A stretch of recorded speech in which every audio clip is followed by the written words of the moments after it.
तो last video में मैंने आपको जीवों में अलैंगिक जनन और लैंगिक जनन के बारे में बता दिया था। इस वीडियो में हम जानेंगे पौधों में अलैंगिक जनन, यानी कि पौधों में अलैंगिक जनन किसे कहते हैं। एक चीज़ याद रखिए, पौधों में अलैंगिक जनन को कायिक प्रवर्धन या फिर वर्धी जनन भी कहते हैं। इस चीज़ को आप याद रखेंगे। इंग्लिश में इसे वेजिटेटिव प्रोपोगेशन क्या कहते हैं, वेजिटेटिव प्रोपोगेशन कहते हैं। तीनों चीज़ें याद रखेंगे, पौधों में अलैंगिक जनन, कायिक प्रवर्धन और वर्धी जनन। ठीक है। अब देखिए, पौधों में जो अलैंगिक जनन होता है यह भी दो प्रकार से होता है। कैसे? प्राकृतिक कायिक जनन और या कृत्रिम कायिक जनन। तो प्राकृतिक कायिक जनन को नेचुरल वेजिटेटिव प्रोपागेशन कहते हैं और कृत्रिम कायिक प्रवर्धन को आर्टिफिशियल वेजिटेटिव प्रोपागेशन कहते हैं।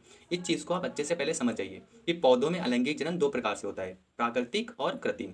ठीक है। तो कभी कभी 2 नंबर में आपसे सीधा पूछता है कि कायिक प्रवर्धन किसे कहता है या फिर पौधों में अलैंगिक जनन किसे कहते हैं।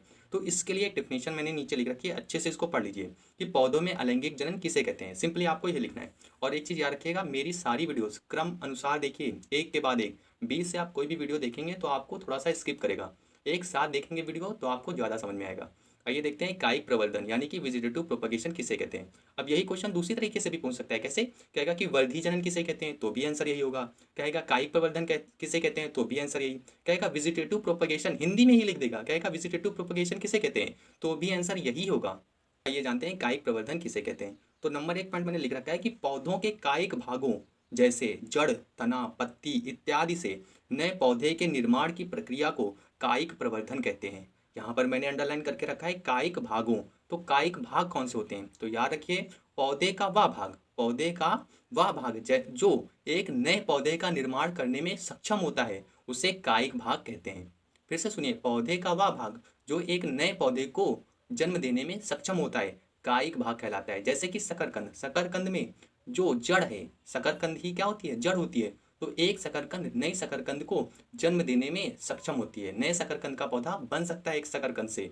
तो शकरकंद में कायिक भाग क्या है, तो जड़ है। क्या है? जड़। इसी तरह आलू में कायिक भाग क्या होगा, तना होगा। तो बस कायिक भाग आपको अच्छे से समझना है पहले कि पौधे का कायिक भाग कौन सा है।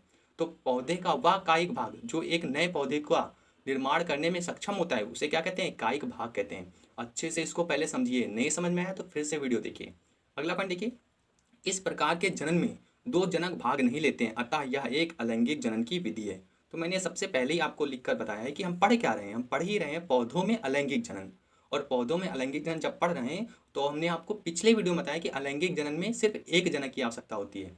एक, इसमें क्या नहीं बनेगा, इसमें युग्मक का भी निर्माण नहीं होगा। एक चीज याद रखना, कायिक भाग जड़, तना, पत्ती कुछ भी हो सकता है सिवाय पुष्प के। यह क्वेश्चन पूछा गया है कि कायिक भाग इनमें से कौन सा नहीं है। वहां सारे ऑप्शन थे, जड़ था, तना था, पत्ती था और पुष्प भी था। तो उसका सही आंसर था कि पुष्प कायिक भाग नहीं होता है, क्योंकि पुष्प जब भी लग जाएगा एक पौधे में और पुष्प से एक नए पौधे का निर्माण होगा तब वहां पर लैंगिक जनन आ जाता है। ये छोटी सी बात आपको बहुत ज्यादा इंपॉर्टेंट है और आपको यह याद भी रखनी है। इसमें तीसरा पॉइंट क्या है, कायिक भाग। जब पादप के शरीर का कोई भी कायिक भाग उसके शरीर से अलग होकर, यहाँ पर होकर लिख लीजिए, अलग होकर अनुकूल परिस्थितियों में नए पौधे का निर्माण करता है, उस कायिक भाग को प्रवर्ध प्रोपोग्यूल कहते हैं।